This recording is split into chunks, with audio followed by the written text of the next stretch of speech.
الحمد لله والصلاة والسلام على نبينا محمد وعلى آله وأصحابه وسلم تسليما كثيرا. أما بعد، الذي يأمر بالاجتماع وترك الخلاف يقولون أنه هذا خارج على الأمة وهذا جندي. هربي أمبلسري فلاني أمبودلا الذي يأمر بالاجتماع وترك الخلاف مغمم بنيا مرياليك كم كفر نيونك قرآن السنة وكان نيون سوسوتي يقولون أنه مغوبا فو أتجمع حاجة خارج على الأمة كن نمبورا منتون كجمع كنو حاجة جندي وبافو تجد ما كن منافقين لأنه يلقي أقوال العلماء وقصد يدون كباوك كما بلا ونحن لا نلقي أقوال العلماء أو انت يدون كباوك كما بلا معنى مغمون بافو أنك فرنيون كتشنكا وما دون كباوك كما بلا إنما نعرضها على الكتاب أم بدون كباوك كما ويرا قرآن دلا نحن لم نكلف باتباع الناس أو على من يمريا كوانك تغمغوكو إنما أمرنا باتباع القرآن والسنة أن يمريا كوانك تغو قرآن ديكو أن السنة هذا هو الحق أدتني ما أمرنا باتباع فلان وفلان على من يمريا كوانك تغو كرسكو أنك تغو كرسكو والله تعالى لم يأكلنا إلى آرائنا واجتهاداتنا ألا ما أنتو أن يرك حكلنا وبلو ألا ما أنتو أن يرك يرججا بلو بل أنزل علينا كتابا ورسل إلينا رسوله ألا يكتاب دجلنك أيه تشيرون دجي أما ياك تشيرين شمدي وإذا رجعنا إلى كتاب الله وسنة رسوله صلى الله عليه وسلم ننشغل كتالك كتابهما أنشغل كتالك تيرنك سنما جال الشقاق وزال الاختلاف واستمت الكلمة نغن سوسم من بني نغن سمسما من بني نغن أبيبا أنك كما وبفر نغن كاكتلني ننشغل كتا قرآنما an sagira kata ala ka ciden ma ɲɔgɔn sɔsɔ min ba ni ɲɔgɔn cɛ ɲɔgɔn samasama min ba ni ɲɔgɔn cɛ a bɛ ba an ka kumaw bɛ fara ɲɔgɔn kan atadruna annahu ila ahadil qarib aba dowa ama harime kana fil masjid al haram arba'atan mahariba mihrabin nani de tumbe alikabala o mamme sambi wolon fula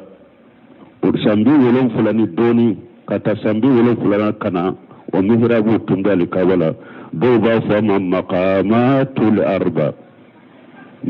arba tundali kaba arni mo minya ali kaba foto kurawu bosi sa ibo nyona ye mihrabin nani do ba fa maqamatul arba shibiyoro nani do tunde ali kaba kullu ashhabun majhabin يصلون جماعة وهده ما أهل مجهدهم بجوار الكعبة. الكعبة يركرو أشبي يرناني تنبي الكعبة مجهد تجي كلن كلنا كسيجورو مجهد مالك مغنو كسيجورو بالكعبة أبو حنيفة كم مغنا كسيجورو شافعي مغو كان نا كسيجورو أحمد بن حنبل نا كم مغو سيجورو majahabi kam mo sigiro majahabi nani akelen kele majahabi tigi kelen kele kam mo tumbo damade bon ni maliki gan kaw maliki kam majahabi la nu ko salli waqti sera ulugo salli safay gan kaw safay kam majahabi la salli fana waqti min na sera ulugo salli hanafi gan kaw abu hanifa kam majahabi la salli waqti min na sera ulugo salli hanbali wa ahmad bin hanbali kam majahabi nu uluka ukama jahabi kono salli fana wakati yorumiye ba damina wakati minasira ubo salli otum dalika ba حتى قيد الله من جمعهم على إمام واحد هو ألا يقول لك كم غضبو من يبفر نعونك الإمام كلنك وبافو ملك بن عبد العزيز من فلي سعودية مرلي لساسا ولوفا ملك بن عبد العزيز الذي كان سببه كان مقامات الأرض نمهرب الناني كابو الكابا كافالو من كلنك بلا صلي ما جامي ناني انتجي ببي على كلند لا قرنا كلند جينوكا تشيد كلند تشيروما بكا فرنيون كلمة من كلنكو صلي وده اوكي وجال ولله الحمد هذا المجهر الشيء نفهم بانغال جوكو من تنبي الكابا على كتانوكا وولي لك بوي أبوري والكابا حرام مكرا المامي كلين هذا كله من اتباع المجاهب واتباع الآراء ننون تنبي نمبي تنبي الكابا منا أبي سبب تنيري مجابي كتغو مجابي كو أني كتغو حكلي نوكو ودي نمبي ناتي الكابا أوغتي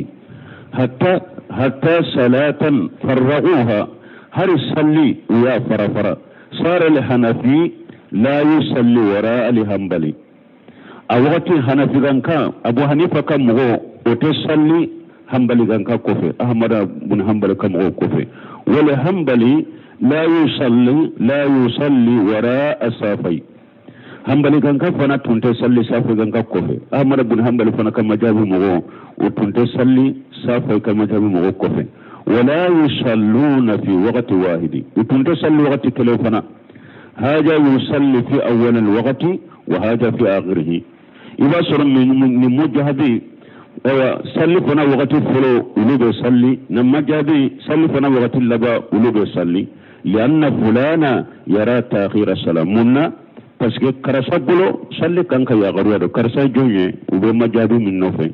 وبلو صلي كانك يا غروة وفلانا يرى تقديمها كرسا بلو وبا أفي وبلو صلي يبا كجونة دونك هو ده تنتهي صلي نيوم في يريدون أن يغضوا جميع الناس ولو بافي دلو كهذا مدين بيكا جيدنيني نونو بافرام كرسات تاكي نونو فنا بي كرسات تاكي وباكي كهذا مدين جينيني نمبا في صلي كيا غروة وبا يا غروة نمبا في صلي كجونا وبا كجونا pour uluka ala bato tunyere ka hada maden jenyini deke anka de jenyini anka na domo ka gasila وهذا وجدناه في بعض البلاد الأخرى وهذا وجدناه شخصان فوزان كو أكو أولي النصر على الكعبة عبد المحسن عبادي أكو لك هيجي فلو ننتم بالكعبة مقامات الأربع التنبي كوني يسروي وجدناه في بلاد الأخرى باغية إلى آلنا سرسال فوجان كو كدغو بيبي هاري سيسا ننكو سكو بي حتى الجمعة لا يصلونها في وقت واحد هاري الجمعة وتصلي وقت كلنا وبي هاري دغو دولا هاري سيسا بعضهم يصليها لا يصليها إلا عند الأسر مغود في ولوت جمعة صلي فلا سروغتي فسيبا باسر لوكا مجابلا والجماع وغتي ويا غروة فوق الغسر وغتي لأن فلان قال كذا وكذا منا نوت الجماع صلي فوق الغسر وغسي قصك كرسا قطن كرسا نندفو وإذا أراد أحدهم أن يصلي مبكرا جهب يصلي مع فلان من مغم من بافك الجماع صلي جنة إذا تصلي كرسا دي كوفي قصك باسر أو كرسا دي الجماع صلي جنة وإذا أراد أحدهم أن يتأقر صلى مع فلان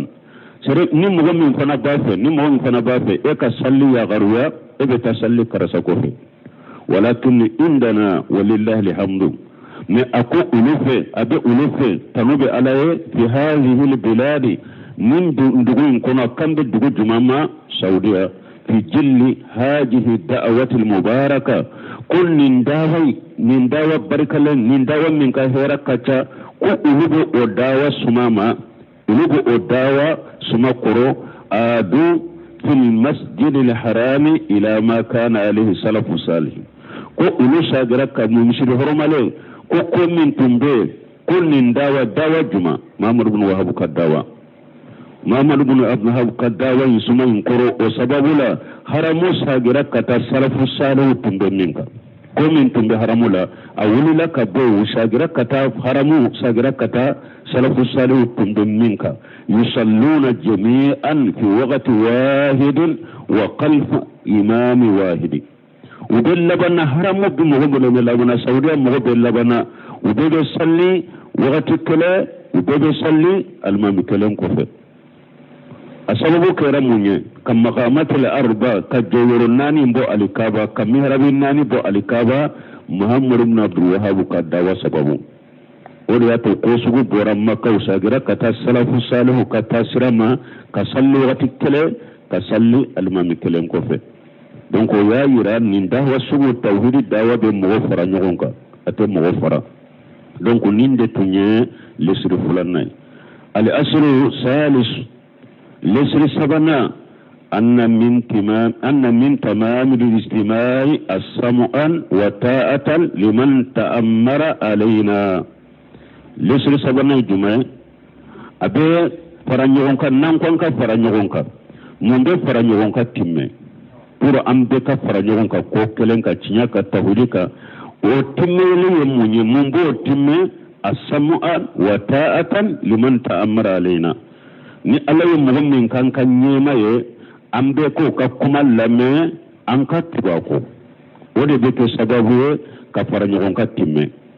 ni mɔgɔ min kɛra an ka ɲɛma ye an ka lamɛn an ka tugu a kɔ walaw kana abudan habashiyan hali n'o kɛra habasa ka jɔn de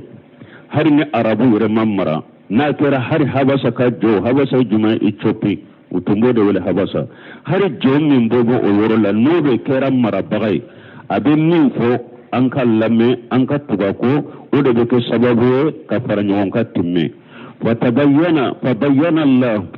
haja bayanan sayi'an kafiyan awa min filɛ nin ye fana ni lesiri min filɛ nin ye ala y'a bange bangeli min carilen don bangeli min bɛ wasa kɛ bi ujuhi min anwa'il bayan awa ala y'a bange ni bange cogo ye bange noniya cogo ye a ka noniya minnu bangalen don shara'an wa qadara sariya la ani latigɛ la ni lesiri sabanan ala y'a banganye bangali cogo bɛɛ la bangeli noniya cogo bɛɛ la ala y'a banganye sariya la latigɛ la summa sara hajal asiru Sheikh Muhammad ibn Wahhab ko ako o kɔfɛ ni lesiri min filɛ nin ye ni ala y'a bangali cogo bɛɛ la ni lesiri laban na لا يعرف عند أكثر من يداول إلما فكيف الأمل به أقول نلسر بانجلين كفه نلسر اللبنا مغو تامن بي منو دوني ولا كتو يرما كونو يدوني كبغوية واللبنا وتن نلسر دو دونك أقول ني أما دوبارا بكنا تقولي عليني لديتو محمد بن وهاب وغتي mana kafu ka tugu nyuma ko nyuma be min fo an ka lamme an ka tugu ko akon ni yelle siri min ala ya bange ni so bela sariyala la tugela nona tabe ni lesiri labanna mugo chaman yerebe doni wele kata ayirema uten ni lesiri do donc bara be kana cogo de ola mun yere doni to bagawe ubu mashaka lesiri min do bara be kana wewe cogo de donc ayen ni fo ni yelle siri nyete donc voilà Cheikh Salih Fawzan ko al aslu salisu ta'atu wali li amri lil muslim akullu sir sabana munye silama kan nyema ka tuba ko li'annahu la yatimmu haja al-istima' illa bi ta'ati wali al-amri parce que an fula kan nin fara nyogon kan min fo ka bolle sir fulana na o fara nyogon kan intesida ka bada fo silama kan nyema ka tugo ko fala istima'u illa bi imami fara nyogon ka tisida ke ni nyema tan na koy wala imamatu illa bi sami wa tati nyema fanate ni atellame ni tugulite ka ko nyema tisida ke nyema koy fo ka lamme de fo tugulile ka ke ako wa walil amru lil muslim jalahu Allah rahmatan lil muslimina aywa silama nyema mana silama jamana ka nyema ala yuke nema de silama wuye li iqamatil hudud ube alaka hakki shigi dugu koloka wala amru bil ma'ruf ube mo nyamrani nyumaye wannaha anil munkari ube mo fatanya ka bo jugumama wa nusratu al majlum min jalimi mo min tunyara ube oddeme ka bo tonyole kala bolo o hifdil amni bo ube sécurité hakki shigi ube koloshi jamana kono nyemaw haja min rahmatillahi azza wa jalla ni alaka nema de masamin ka bakurta lelo وصحابة لما توفي رسول الله صلى الله عليه وسلم لم يدفنوه حتى بايعوا إمامهم سيبو فلي كامي تيدن فاتورا سيبو ما سوكا تيدن سودو أبدا فوق يلا هدو تو كنيما يدفلو كنيما دسكفلو لأنهم يغسعون من الاختلاف ومن الفتنة بس كو بسرا نوكو بتيدن كسودو نيما طولا وبشرا وكنا نيغون سوسو وبشرا فتنة كنا ولينو نيغونجي لأنهم يعرفون أنه لا يسلهم أن يعيشوا ولا ليلة واحدة بدون إمام بس كسيبو ولبادو كو أتسكنيا كو أتلو تسك هاري سوكلن ينامايا سوكلن كن ينامايا لا نينيما تولا سيبو بودو لأن هذا من ضروريات الدين parce que ni dina ka ko wajibi le ndode funnu nun ka suru dina la de min nyema koy wala yumkin an yakuna hada illa bisami wata ewa min darurat le din ka fara nyonka fitina kana kar nyonche nyon sama sama kana ni kan nyonche o fana pesi ka bada illa bisami wata li wali le amri ko akasoro de abella milike abe tugulike nyema la de wali hada yaqulu jallan wa ala ودياتو ألا يركم مسمين كبكرة لنو يا أيها الذين آمنوا أتئوا الله وأتئوا رسولا وأولي الأمر منكم ألاكم مؤمنون أيتكو ألاكو أكتكو تشيدنكو أناككو نيما منبورا أو يرلا بعد تأتي الله وتأتي رسوله لا بد من تأتي ولي الأمر ألا بطلقوا فيه katutiden ko o kofe la budda fo ka soro silama jamana nyema fana bede ambe tugu nyema minko wa qawluhum minkum ni alakum minkum wa ulul amri minkum ay min al muslimina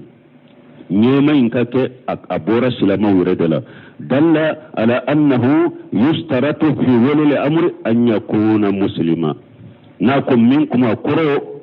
ulul amri nyema inkabo silama udela akata silama wure bode donc ni ya wirana ko sarati do silama nyema fo akata silama de kafiri man ka silama mara silama nyema fo akata silama de haythu qala sallallahu alaihi wasallam yurmi ni ciden ko ushikum bi taqwallahi wa sami wa ta ciden ko ndo yeshi akanta wiye mbawnya mariya akasiralanye mbawnya mariya akalla melike akabatolike wa in ta'ammara alaykum abdun har nu yejonde ka kanyemay aya Allah makatuba ko fa innahu man ya'ish minkum fasayara ikhtilafan kathira ciden ko sebo ma akonni muhammin yeshi jan soro awla ibina sosoli chamanye dinala fa alaykum bi sunnati wa sunnati al-khulafa ar-rashidin al-mahdiyyin wa na yesosoli chamanye dinala ndemi fo awye mbawnya marani minya wakati akan ne ka sunna mina nka tabulo anin ka kalfanani ka tabulo ka sunna ko de mina wode de ke sababu ka nyogon sama ni sosoli ba ani nyogonche haja li aslu salis ni lesri sabanna min fulani nya samu wata kallamelike ani ka tugulite ismau watu wa in ta'ammara alaykum abdu kiden ko ayella melike ayet nyogonyalike harin ni jonde kerawunye mai فلا يمكن أن تحصل جماعة للمسلمين إلا بولي أمر مسلم أو سلاما تشك فرنيون كتبرا فسلاما نيما كسرولا فسلاما جمنا نيما كسرولا نيما من سلامي ولو لم يكون جاء نسب عربي هرنا يسر نيمة عربية بل ولو كان مملوكا هرنا نيمة كرام مرافين دي جون دي فنيما كسر سلام جمنا لدي صار هذا لأسلوب دونك تلني لسر لبنا لا يعرف عند كثير ممن يبايع العلم ni lesri kerasa mogo chama adonente mogo chama fe munu yere be doni wele katu yere makunu ye doni ke bagaye ni lesiri sawana kera adonente o chama yere fe ويجهلون مسألة سمو وتا minye katugu kanyema lame katugako ufililim be oma utodo وما لها من فضل وما لها من أهمية كسرو فسمنتم من بني لسللا أنا حمد من بني لسللا من بدونو ولا كتو يرما أولو مشكو دو أولو يرف للمب ولا فكيف بالأوام مغوتودو تتغدي وهم أصد جهلا في هذا ولود بفلي لمب إني لسلنا كتم بكتغدي donc ye kaba ko ye bo har sisa jiya kono sisa mo chaman de ba yere wele kata doni ma chaman yere ba wele kata sunna ma ni lesri sabana min fulen ni nye chaman ba dambi kata sunna ma ka doni wele kata yere ma ufilen be ni lesri la ni sele lesri doni ma soro bulo har bi har jamana ko na mo chama ufilen be ni lesri la doni ka ba yere filila lesri min naw mun makala do فصار سجاء الذي يأمر بالمعروف وينهى عن المنكر عندهم أو مغو تشفري كرا جماعة سيسا تشفري كرا ولبلو مغو من بين يامرلي كني جماعة مغو من يفتلي كي جماعة ولفه والذي لا تأخذ في الله لومة اللائم عندهم أنا مغو ni ate jalagi kalaka jalagi tamina ala kola ate sira jalagi kalaka jalagi ala kola o kera mugo jumaye mo chaman fesisa don ke baga chaman fesisa huwa alladhi yakhruju ala al-imam al-muslimina min be islama nyema ko ka kele o de kera che fariye mugo bolo sisa o de kera mugo mi ko ante sira jalagi kalaka jalagi ala kola o kera mugo bolo mun bu yere dambe kata doni ma yere de ube doni wala katu yere ma mugo fariye mugo juma che fariye mugo juma ulu bolo mugo jumando ko atesira jare kiraka jalage ala kola ulu bolo o kera de mimbe bo silama jamana nyema kontrola ku kele oro kera che fariye bolo o yakhala yaddu anta nimba abolo fosi kabo silama nyema silama jamana nyema batolila nimba bolo fosi kabo ulu bolo u batolila odo kera chefariye mogo bolo wa yunadi bi sawrat lil hukam al muslimina mo ude wuli kam mogo lasso kam mogo wuli silama turi tigal silama nyema kama kam mogo jama murki ka jama wuli silama nyema kama ubode ke bi mujarratu husul qat'an minhum ni qat'u fitni ko ni shara qat'u fitni duro nyema bolo ube jama wuli kama ube jama wuli nyema kama qat'u fitni أو ماشية لا تصل إلى حد الكفر وبن نيما يا على سوسو دوك على سوسو في ماسة كافرية دغري مدروب جماعة ولا نوفي وصار حديث المجالس دونك هذا ما دون كبروا دا وكبروا يرو وكبروا كرب دمانية وكبروا يرو ولا وندوات أنو وكونفرس يوكا يرو يرو والمحاضرات أنو بمحاضرة منونكي اوا وكبروا كيران وكما كيران منيا ويرولا في تتابع أسرات الأولاد كنيما كالليبو يني درو كتبو نيما كالليبوكو نمو سبو وكبروا دو كبروا كيران منيا كنيما كالليبو يني كتبو نيما كالليبوكو وبين ندواتو إرنيو فتني منونك وكما كيران منيا وكإرنيو فتني ولا كتبو كنيما كتبو نيما كالليبوكو uka muhadara uka conference uka muhadara muwe muhadara munonke uka kuma bete munye uka muhadara wala katugu nyema uka lebuko wa tafqimha wa nafq fiha ani nyema uka lebu ubake bele bade lebu fitini ubake lebu bele bay kafiye ka punya mugo nyekoro hata ya ulul amr ila tafarrugh al kalima fusku betallaba hada madon ka kuma be farafara ka bonona abe jamana farafara ka silama farafara wa tanfir ar-ra'iyat min tati wal amri ani minye ka population kulabali ka bo nyamaka batolima hatta yaqtalla al-amnu bo minye de fo beke sécurité yorola amuni donc minye hakli sigi be de fo beke hakli sigi la jamana kono hakli sigi ni basigi tete jamana kono wo tuf siku dimau jolu be bo fo hakkili sigi be tinya jamana kono jelu be bon ويؤول الأمر إلى فساد أشد من الفساد الذي يحصل من صبر على طاعة ولي الأمر الفاسق فتيالي دوبتاك جمانا كونو تيالي مي ni oka gele oka bokateme nyema mimbe ni fasigido nan sabarira aka fasigiya koro tinyali mimbe ansoro ola nan bora ko kana ni kelew ni mankan wuye tinyali be na tinyali munun ka bokateme sabani koro fasigin koro nyema fasigin koro wa jalimi ani nyema tinyali kala alladhi indahum lam yasduru minhu kufru bawaha indahum alayhi min allah sultan donc ani ewa nyema tinyali mana no bora nyema ko kam mankan wuli fitina be wuli mankan be wuli tinyali be ke tinyali min na ka jugo kateme an ka sabali nyema fasirin koro ani tinyali min ka jugo kateme an ka sabali nyema tonyali kala in koro nyema tonyali kala min tonyali kala ulufe aka tonyali ya munye ayo fendo de ke femmi ni kafiri bangalente fana iba soro kafiri bangalente fana iba soro yo min ke fana kafiri bangalente delila to bolo ala fe fana ka fonni nya kafiri mana ala soso putini doro be woni fama kama ka fam de ke manka tinyali do bola tinyali munu no ulu kabbo katme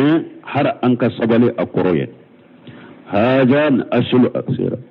subhanakallahumma rabbana bihamdika ashhadu an la ilaha illa anta astaghfiruka wa atubu ilayk